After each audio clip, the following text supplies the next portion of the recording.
Hi, my name is Ed Shahady, Dr. Ed Shahady. We're here at the Primary Care Metabolic Conference in Las Vegas, and I'm here with Dr. John Anderson, who just gave an excellent plenary session. John, a couple questions.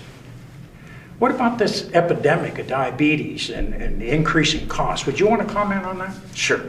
You know, Ed, as I said in my lecture, we're currently at 1 in 3 children born after the year 2000 are going to develop diabetes in their lifetime.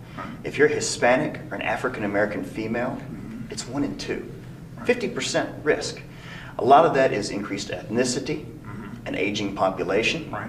But the cost numbers were released this past March at the Congressional building where they did a 5-year study. And we've gone from $174 billion to $245 billion in cost, total cost in the United States.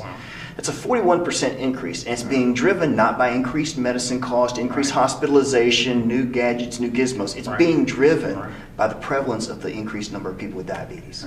So more patients with diabetes, more patients to see. That goes to my second question. With the increase in need for practitioners to see patients in primary care, what do you think the role of nurse practitioners and physician's assistants is in this primary care shortage to care for diabetes? Right. Well, regardless of what you think, that's the reality. The primary care shortage is such that in rural communities, and I've been to these rural communities, you probably have too, Ed. Sure.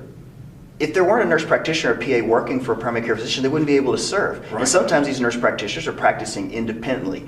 We've gone from 80,000 nurse practitioners to 183,000 nurse practitioners. That's a big jump. And we've gone from about 20,000 physician's assistants to 83,000 physician's assistants, basically in direct response to the physician shortage. Well, thank you very much, John. I appreciate you. You're more than welcome. Thank you for having me, and I hope you have a great conference. Okay, thank you, John.